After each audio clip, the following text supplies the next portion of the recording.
We're much bigger, we're much broader as a party than the Democrats. There's every indication that John McCain wanted to put Joe Lieberman on the ticket with him. They're one of the three amigos, as they're known. Sure. What would have happened had he done that? It would have been much harder because Lieberman was, after all, the vice presidential nominee for Al Gore.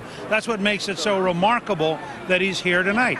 But I think, in all fairness, Senator McCain found a genuine soulmate in an aggressive activist reformer with the same kind of courage McCain has in Governor Palin. And I suspect this will turn out to be the strongest possible ticket that we could have fielded this year. I sense the party is really rallying around Governor Palin. Very critical of some of the coverage she's gotten, the questions she's been asked about.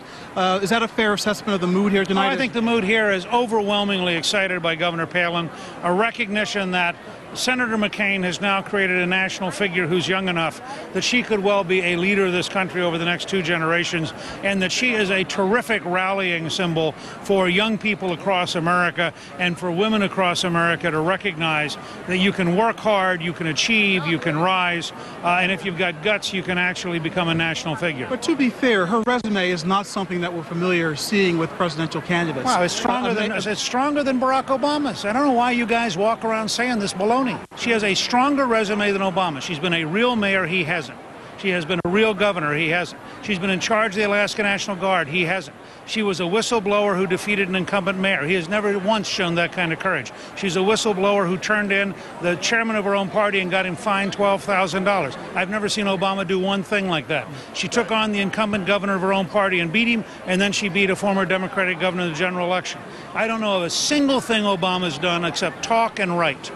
And I'd like you to tell me one thing you think Senator Obama's done. Thanks very much, Mr. Speaker. I'm going to leave it there. I'm not going to argue the case. Thanks very much. Thank you. Congressman Tom Tancredo on this stage 4 years ago would have said, round them up and kick them out. They broke the law. They shouldn't be here. I don't know where the money would come from in this environment. So I want your sense.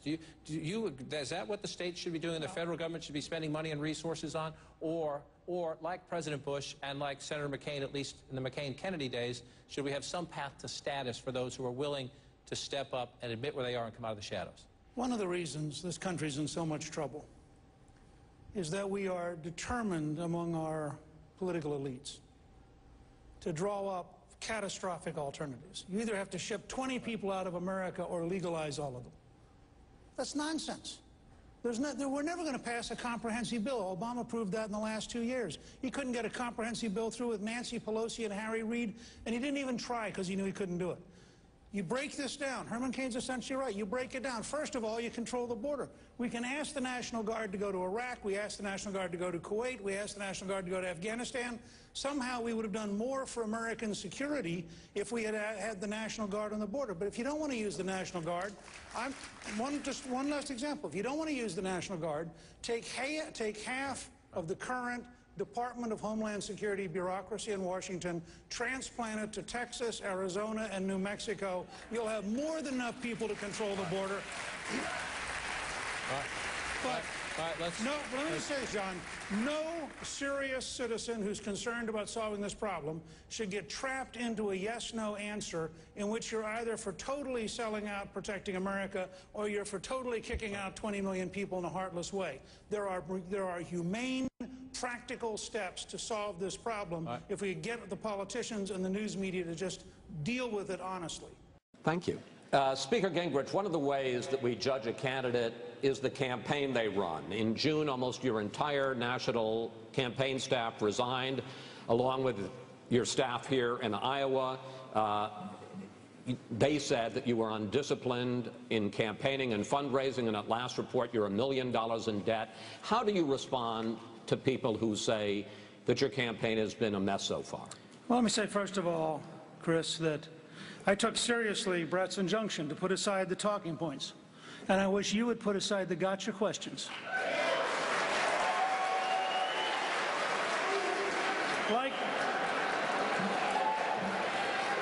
Like Ronald Reagan, who had 13 senior staff resign the morning of the New Hampshire primary, and whose new campaign manager laid off 100 people because he had no money, because the consultants had spent it.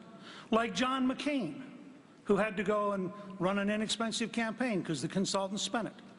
I intend to run on ideas. Congress should come back Monday. They should repeal the Dodd-Frank bill.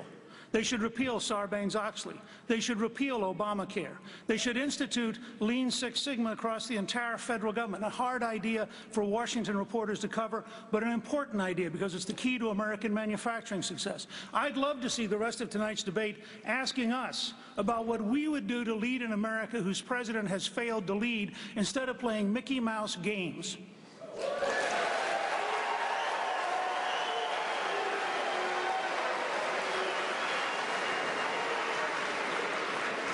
Speaker Gingrich, if you think questions about your records are Mickey Mouse, I'm sorry. I think those are questions that a lot of people want to hear answers to, and you're responsible for your records, sir.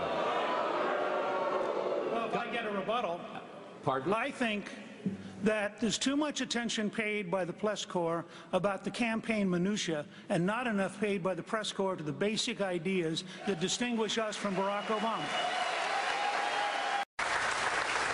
Speaker Gingrich, it sounds like we've got a genuine philosophical disagreement. In Massachusetts, a mandate, almost no one uninsured. In Texas, a more limited approach, about a quarter uninsured. Who's got the better end of this argument? Well, I'm frankly not interested in your effort to get Republicans fighting each other. The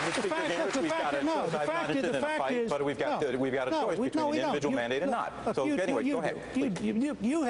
You would like to puff this up into some giant thing. The fact is, every person up here understands Obamacare is a disaster. It is a disaster procedurally. It was rammed through after they lost Teddy Kennedy's seat in Massachusetts. It was written badly. It was never reconciled. It can't be implemented. It is killing this economy. And if this president had any concern for working Americans, he'd walk in Thursday night and ask us to repeal it because it's a monstrosity. Every person up here agrees with that. Right. Yep. And let me just say,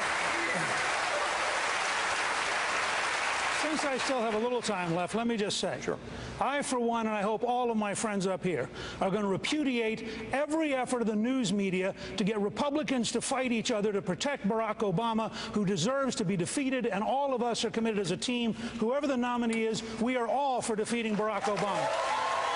Speaker Gingrich, some of the biggest companies in the United States, the oil companies, they get, I guess what some would call government handouts in the form of tax breaks, tax exemptions, loopholes. They're making billions and billions of dollars. Is that fair? You know, I thought for a second you were going to refer to General Electric, which has paid no taxes.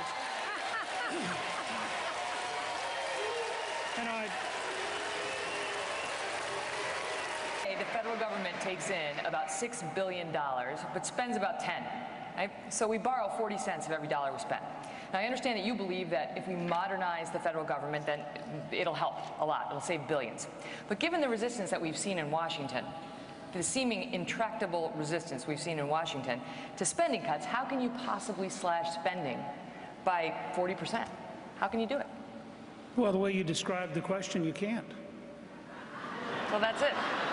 I mean, stick a fork in us. If you assume Washington remains the way Washington is right now, it's all hopeless. We might as well buy Greek bonds and go down together. How do you get us past that?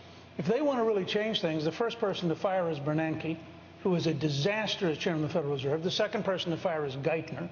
The fact is, in both the Bush and the Obama administrations, the fix has been in. And I think it's perfectly reasonable for people to be angry, but let's be clear who put the fix in. The fix was put in by the federal government. And if you want to put people in jail, I want to second what Michelle said. You ought to start with Barney Frank and Chris Dodd, and let's look at the politicians who created the environment, the politicians who profited from the environment, and the politicians who put this country in trouble. Clearly you're not saying they should go to jail. Well, in Chris Dodd's case, go back and look at the countryside deals. In Barney Frank's case, go back and look at the lobbyists he was close to at Freddie Mac. All I'm saying is, everybody in the media who wants to go after the business community ought to start by going after the politicians who have been at the heart of the sickness which is weakening this country, and ought to start with Bernanke, who has still not been exposed for the hundreds of billions of dollars. And let me just say one more thing. I want to repeat this. Bernanke has in secret spent hundreds of billions of dollars bailing out one group and not bailing out another group. I don't see anybody in the news media demanding the kind of transparency at the Fed that you would demand of every other aspect of the federal government. And I think it is corrupt and it is wrong for one man to have that kind of secret power. Let me just point out for a second that maximizing bickering is probably not the road to the White House. And the technique you've used maximizes going back and forth over and over again. I just want to say two things. I think that I would be the strongest candidate because of sheer substance. If you go to newt.org and look at the 21st Century Contract with America, as the nominee, I will challenge Obama to meet the Lincoln-Douglas standard of 7 3-hour debates, no moderator, only a timekeeper. I believe we can defeat him decisively to a point where we reestablish a conservative America on our values. And I think that is a key part of thinking about next year. We'd love to host those on CNN. I want to thank all the candidates. How about to you? Can corporations do both? Sure. Look, obviously, corporations can and should do both. And what is amazing to me is the inability of much of our academic world, much of our news media, and most of the people on Occupy Wall Street to have a clue about history. In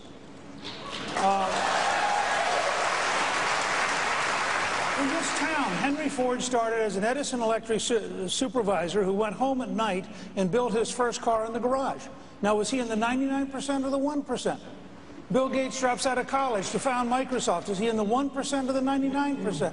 Historically, this is the richest country in the history of the world because corporations succeed in creating both profits and jobs, and it's sad that the news media doesn't report accurately how the economy works.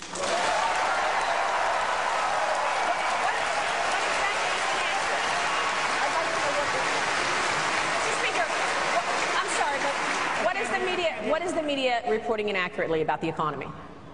What? What is the media reporting inaccurately about the economy? I love humor disguised as a question. That's terrific. I have yet to hear a single reporter ask a single Occupy Wall Street person a single rational question about the economy that would lead them to say, for example, who's going to pay for the park you're occupying if there are no businesses making a profit? Speaker Gingrich, 30 seconds to you. Your firm was paid $300,000 by Freddie Mac in 2006. What did you do for that money? Were you asking me? Yes. Sure, I offered them advice on precisely what they didn't do. Look, this is not... Were you not trying to help Freddie Mac fend off the effort by the Bush administration? No, I have never done Freddie Mac? I assume I get a second question. I have never done any lobbying. Every contract that was written during the period when I was out of the office specifically said I would do no lobbying, and I offered advice. And my advice as a historian, when they walked in and said to me, we are now making loans to people who have no credit history and have no record of paying back anything, but that's what the government wants us to do. As I said to them at the time, this is a bubble. This is insane. This is impossible. It turned out, unfortunately, I was right, and the people who were doing exactly what Congressman Bachmann talked about were wrong. And I think it's a good case for breaking up Fannie Mae and Freddie Mac and getting much smaller institutions back into the private sector to be competitive and to be responsible for their behavior. Well, I just want to point out my colleagues have done a terrific job of answering an absurd question. To say in 30 seconds... You have said you want to repeal Obamacare, correct? Let me just finish, if I may. 30 seconds.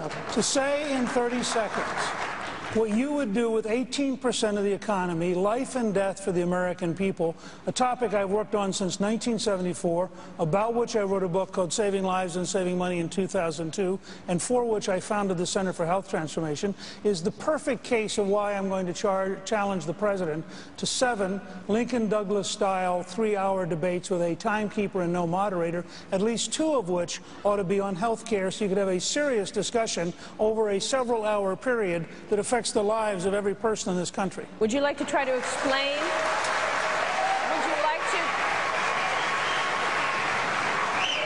Would you like to try to explain, in simple speak, to the American people what you would do after you repeal the president's health care legislation? In 30 seconds. Take the time you need, sir. Take the time you need. I can't take what I need. These guys will all gang up on. Do you want to answer the question tonight on health care? No, Speaker. Do you want to try to answer the question tonight, Speaker? Let me just say it very straight. One, you go back to a doctor-patient relationship and you involve the family in those periods where the patient by themselves can't make key decisions. But you relocalize it. 2, as several people said, including Governor Perry, you put Medicaid back at the state level and allow the states to really experiment, because it's clear we don't know what we're doing nationally. 3, you focus very intensely on a brand new program on brain science, because the fact is the largest single out-year set of costs we're faced with are Alzheimer's, autism, Parkinson's, mental health, and things which come directly from from the brain, and I am for fixing our health rather than fixing our health bureaucracy, because the iron lung is the perfect model of saving people so you don't need to pay for a federal program of iron lung centers, because the polio vaccine eliminated the problem. That's a very short précis. Congresswoman.